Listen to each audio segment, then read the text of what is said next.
Hi guys, workman compensation reserve का treatment partnership में कैसे किया जाता है, ये भी एक हमारे लिए समस्या रहती है, राइट। तो हम कंप्लीट वर्कमैन कंपनसेशन रिजर्व का ट्रीटमेंट सीखेंगे कि change in profit ratio, admission of a partner, retirement and death और डिसोल्यूशन में वर्कमैन कंपनसेशन रिजर्व का ट्रीटमेंट क्या होता है, राइट।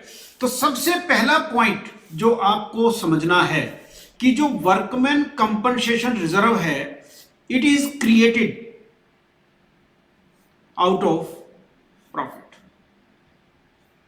नंबर वन, कि ये कहां से क्रिएट किया जाता है? प्रॉफिट्स में से क्रिएट किया जाता है, right. Number two, workman compensation reserve क्यों क्रिएट किया जाता है? व्हाई? फॉर क्लेम ऑन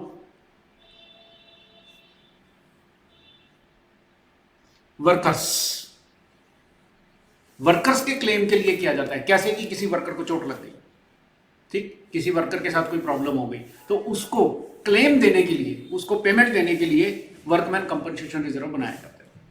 दो बातें क्लियर हो गई हमें। नंबर वन, कहां से बनाया जाता है? प्रॉफिट्स में से। नंबर दो, बनाया किसके लिए जाता है? अगर वर्कर्स को कोई क्लेम देना पड़ जाए उसके लिए। तो बेटा ध्यान रखें, change in profit ratio, admission of a partner, retirement and death of a partner, इन सब में वर्कमैन कंपनसेशन रिजर्व का जो ट्रीटमेंट है वो सेम रहता है। अब आपको समझना है कि इसका ट्रीटमेंट होता कैसे है। इसके ट्रीटमेंट में हमें कुछ चीजें समझनी है। नंबर वन, क्या कि इसमें हमें ओल्ड प्रॉफिट रेशो की जरूरत पड़ेगी। किसकी जरूरत पड़ेगी बेटे? ओल्ड प्रॉफिट रेशो की जरूरत पड़ेगी, सिर्फ और सिर्फ ओल्ड प्रॉफिट रेशो। हमें और किसी चीज की जरूरत नहीं पड़ने वाली।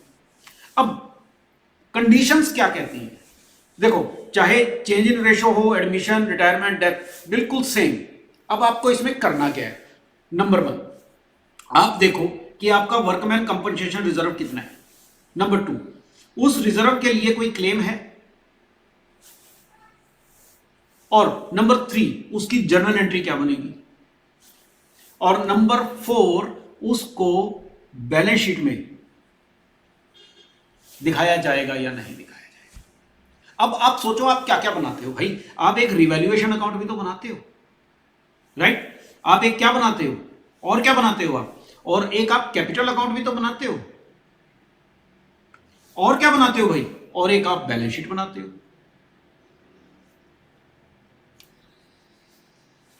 अरे टोटल यही तो है। चाहे एडमिशन हो, रिटायरमेंट हो, चेंज इन प्रॉफिट रेशो हो, कुछ भी हो भाई, हम यही बनाते हैं। क्या क्या बनाते हैं? नंबर वन, हम जर्नल एंट्री बनाते हैं, हम रिवैल्यूएशन बनाते हैं, हम क्या बनाते हैं? कैपिटल अकाउंट, और हम क्या बनाते हैं? बैलेंस शीट बनाते हैं। अब क्वेश्चन उठता है कि हमने वर्कमैन कंपनसेशन फंड का ट्रीटमेंट करना कैसे है। नंबर वन, मान लीजिए आपके वर्कमैन कंपनसेशन रिजर्व में 10,000 रुपीज है और कोई क्लेम नहीं हुआ, आपकी एडजस्टमेंट्स में कोई क्लेम नहीं दिया हुआ, राइट। तो भाई रिजर्व कहां से बना था? हमने अभी बात की थी कि ये प्रॉफिट्स में से बना था, और प्रॉफिट्स में से बना था तो इसके ऊपर हक भी पार्टनर्स का है। और जब इसके ऊपर हक किसका है? पार्टनर्स का है, तो पार्टनर्स में बांट दो। तो एंट्री क्या बन गई? Workman compensation reserve to old partners. और रेशो कौन सी रहेगी? Old ratio. कौन सी रेशो रहेगी? Old ratio. जब भी बटेगा ओल्ड रेशो में बटेगा। अब रिवैल्यूएशन में तो कुछ नहीं आएगा क्योंकि कोई लॉस नहीं हुआ। कैपिटल अकाउंट के क्रेडिट में इसको बांट देंगे, राइट। देखो ना, कैपिटल अकाउंट के क्रेडिट में बांटा है, और बैलेंस शीट में भी कुछ नहीं आएगा। क्यों? क्योंकि कोई क्लेम नहीं है। बात क्लियर हुई? चाहे एडमिशन हो, रिटायरमेंट हो, डेथ हो, चाहे चेंज इन रेशो हो। आपको क्लियर हो गया? अब अगर मान लीजिए आपका वर्कमैन कंपनसेशन रिजर्व 10,000 का है और क्लेम भी 10,000 का है, दोनों चीजें 10,000 की है, तो अब होगा क्या कि जो ये वर्कमैन कंपनसेशन रिजर्व है, ये किस में कन्वर्ट हो जाएगा? क्लेम में कन्वर्ट हो जाएगा। किस में कन्वर्ट हो जाएगा? क्लेम में कन्वर्ट हो जाएगा। बचा कुछ भी नहीं। 10,000 का हमारे पास रिजर्व था और 10,000 का ही हमें लाइबिलिटी बन गई। तो हम क्या करेंगे बेटा?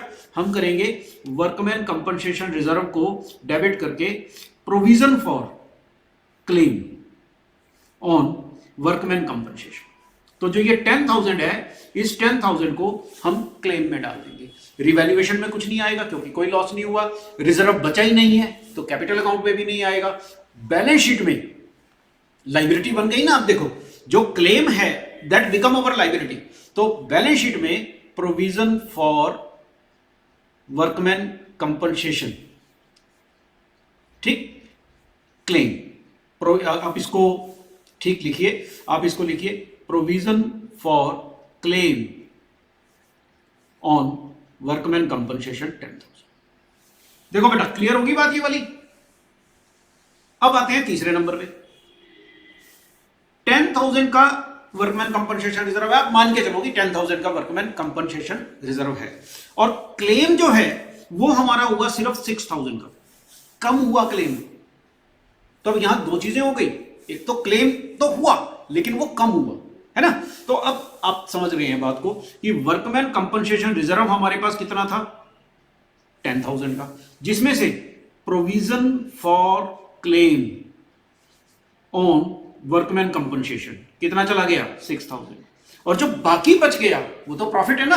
तो उसको क्या करेंगे, ओल्ड पार्टनर्स कैपिटल में ओल्ड रेशो में बांट देंगे 4,000। अब देखो क्या हुआ, रिवैल्यूएशन में कोई लॉस नहीं, कुछ नहीं, नथिंग, ठीक है। कैपिटल में क्या होगा, 4,000 क्रेडिट साइड ओल्ड रेशो बांट, और क्लेम कितना है, provision for claim on workman compensation कितना हुआ भाई, 6,000 रुपए की क्लेम हो गया, नुकसान हो गया 6,000 बैलेंस शीट में। यही आएगा आपको, या तो जर्नल एंट्री करनी आएगी या आपको revaluation account capital account balance sheet आएगी। अब अगला केस देखते हैं। अब सोचो क्या हो सकता है, हमारे पास वर्कमैन कंपनसेशन रिजर्व कितने का है, 10,000 का। अब जो क्लेम है वो ज्यादा हो गया, कितने का हो गया, 12,000 का, राइट। क्लेम कितने का हो गया, 12,000 का हो गया। अब सोचो कि वर्कमैन कंपनसेशन रिजर्व में हमारे पास कितने पैसे हैं, 10,000, और हमें provision for claim on workman compensation कितने का बन गया, 12,000 का, है ना। तो इसका मतलब हमें नुकसान कितने का हो गया, नुकसान कितने का हो गया एक्स्ट्रा, हमारे पास 10,000 रुपए थे, 12,000 पे करने पड़ गए, नुकसान कितने का हो गया, 2,000 का। इसको हम ले लेंगे रिवैल्यूएशन अकाउंट। इसका मतलब इस कॉन्सेप्ट में हम रिवैल्यूएशन में 2,000 डेबिट में दिखा देंगे, कैपिटल में कुछ नहीं जाएगा क्योंकि रिजर्व बचा ही नहीं है, और यहां पर provision for claim on workman compensation कितने का प्रोविजन है, 12,000 रुपए का हो गया। तो ये बेटा जी आपका पूरा का पूरा टॉपिक हो गया, किस चीज का, एडमिशन, रिटायरमेंट और death with change in profit ratio. Repeat कर लेते हैं क्या हुआ, देखो एक बार समझ लो। अगर हमारे पास वर्कमैन कंपनसेशन रिजर्व है, राइट, और कोई क्लेम नहीं है, तो इसे हम पार्टनर्स में ओल्ड रेशो में कैपिटल में बांट देंगे। जर्नल एंट्री हो गई workman compensation reserve to old partners capital, old ratio. अगर हमारे पास 10,000 का वर्कमैन कंपनसेशन रिजर्व है, क्लेम भी 10,000 का है, तो हिसाब किताब बराबर हो गया। वर्कमैन कंपनसेशन रिजर्व को हमने क्लेम में डाल दिया, प्रोविजन फॉर क्लेम, और इसे क्लेम को लायबिलिटी में दिखा दिया। क्यों, क्योंकि बाद में पे करते हैं। अगर हमारे पास वर्कमैन कंपनसेशन रिजर्व 10,000 का है, 6,000 का क्लेम हो गया, तो अब सोचो 10,000 में से 6,000 लायबिलिटी बन गई, और जो बाकी 4,000 बच गए वो क्या है, प्रॉफिट बच गया। उस प्रॉफिट को पार्टनर्स में बांट दिया जाएगा, राइट, ओल्ड प्रॉफिट रेशो में बांट दिया जाएगा, और जो 6,000 है उसे क्लेम में डाल दिया जाएगा और वो बैलेंस शीट में दिखा देंगे। अगला केस, 10,000 का रिजर्व है और हमारी लाइबिलिटी वर्कमैन कंपनसेशन के अगेंस्ट जो क्लेम है वो कितने का हो गया, वो हो गया हमारा 12,000 का। अब जब वो 12,000 का हो गया बेटा, तो हम क्या करेंगे, 10,000 तो हमारे पास वर्कमैन कंपनसेशन में था, 2,000 हम रिवैल्यूएशन से ले लेंगे, क्योंकि लॉस जो होगा वो रिवैल्यूएशन से ले लिया जाएगा, और क्लेम में कितना डाल दिया जाएगा, 12,000। तो जो क्लेम है वो तो दिखा देंगे बैलेंस शीट में, लाइबिलिटी में, और जो 2,000 रुपए हमें वर्कमैन कंपनसेशन रिजर्व में कम पड़ गए उसे हम क्या करेंगे, उसे हम रीवैल्यूएशन से ले लेंगे। Is that clear? अब नेक्स्ट लास्ट आता है हमारा कि अगर डिसोल्यूशन का चैप्टर आ जाए, ठीक है, और डिसोल्यूशन के अंदर हमें ट्रीटमेंट करना है किसका? Dissolution of partnership form. अगर हमें इसमें ट्रीटमेंट करना है तो बेटा एक चीज समझनी है, ठीक है, आपको वर्कमैन कंपनसेशन रिजर्व दिया हुआ है, ठीक, और क्लेम, दूसरी चीज क्या है? क्लेम। थोड़ा सा टेक्निकल हो जाता है, मुश्किल नहीं है। अब मान लो आपका वर्कमैन कंपनसेशन रिजर्व 10,000 का है और क्लेम 6,000 का है, तो आप क्या करेंगे? जितने का क्लेम है उतना रिजर्व 6,000 वर्कमैन कंपनसेशन रिजर्व को रियलाइजेशन अकाउंट में डाल देंगे, जितने का क्लेम है। और जो बाकी का बच गया, मतलब कि इसको आपने क्या किया? 6,000 को रियलाइजेशन में डाल दिया, ठीक। उसके बाद जो ये 4,000 बच गया, इसे आपने कैपिटल में ओल्ड रेशो में, यहां ओल्ड और न्यू की कोई बात ही नहीं होती है, तो हम ओल्ड ही मान के चल रहे हैं कि ओल्ड में ही बांट देंगे। बात समझे? अब उसके बाद क्या करेंगे? 6,000 की रियलाइजेशन में जो क्लेम है उसकी पेमेंट कर देंगे, डेबिट साइड, रियलाइजेशन की डेबिट साइड उसकी पेमेंट कर देंगे। बात समझे? मतलब कुल मिलाकर के क्या हुआ कि हमारा वर्कमैन कंपनसेशन रिजर्व कितने का है? 10,000 का। क्लेम कितने का है? 6,000 का। तो हमने जितने का क्लेम है उतना तो डाल दिया रियलाइजेशन में। कौन सी साइड जाएगा? क्रेडिट में, राइट। और उसके बाद 6,000 के क्लेम को रियलाइजेशन में डेबिट में पेमेंट कर दिया, और जो बाकी का बच गया 4,000 उसे कैपिटल में बांट दिया। क्लियर? दूसरा केस, अगर वर्कमैन कंपनसेशन रिजर्व 10,000 का है और क्लेम भी 10,000 का है, फिर तो सिंपल है, सारा का सारा 10,000 किस में चला जाएगा? रियलाइजेशन अकाउंट की क्रेडिट में चला जाएगा, और यहां पर रियलाइजेशन में डेबिट साइड हम पेमेंट कर देंगे। बात क्लियर होगी? अब तीसरा केस आता है कि सर अगर वर्कमैन कंपनसेशन रिजर्व हमारे पास 10,000 का है और क्लेम 12,000 का आ जाए, तो हम क्या करेंगे? तो भाई कोई दिक्कत नहीं है, हम इस सारे के सारे को रियलाइजेशन में डाल देंगे डेबिट क्रेडिट साइड, ठीक, और इसकी पेमेंट कर देंगे डेबिट साइड। तो अब करके देख लेते हैं हल थोड़ा सा। देखो ये रियलाइजेशन अकाउंट है, ठीक। अब कितने केस थे? 3 केस।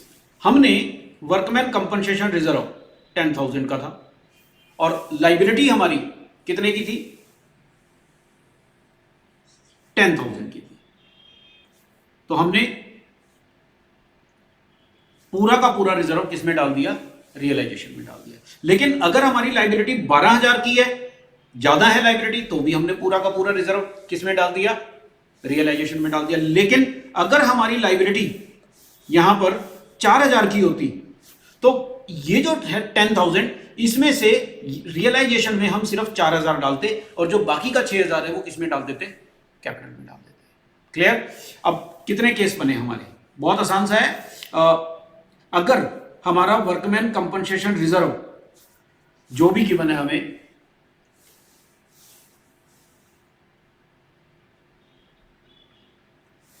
अब यहां पर हमें सिर्फ इतना सा ध्यान रखना है, यहां पर हमें सिर्फ इतना सा ध्यान रखना है कि अगर कोई लाइबिलिटी नहीं है तो कहां डालेंगे?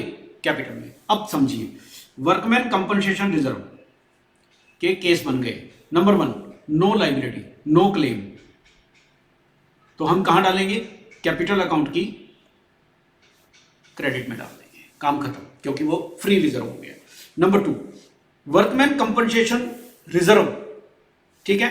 अब मान लीजिए हमारे पास ये 10,000 है और क्लेम 6,000 है, ठीक, क्लेम कम है, तो हम क्या करेंगे, वर्कमैन कंपनसेशन रिजर्व में से दो टुकड़े कर देंगे, ठीक है। 6,000 को रियलाइजेशन में जितने का क्लेम है क्रेडिट साइड, और 4,000 को कैपिटल में क्रेडिट साइड बांट देंगे। अब अगर ये क्लेम भी 10,000 का होता तो पूरा का पूरा वर्कमैन कंपनसेशन रिजर्व 10,000 किस में डाल देते, रियलाइजेशन अकाउंट में डाल देते। और अगर लास्ट क्लेम ज्यादा होता तो वर्कमैन कंपनसेशन रिजर्व पूरा का पूरा रियलाइजेशन में डेबिट साइड, रियलाइजेशन में क्रेडिट साइड डिस्ट्रीब्यूट कर देंगे। That's it of workman compensation reserve. Clear हो गया? ठीक, 15 मिनट भी नहीं लगे। Good luck. अगले टॉपिक के लिए तैयार रहिए, चैनल को सब्सक्राइब कर लीजिए। Right, thank you.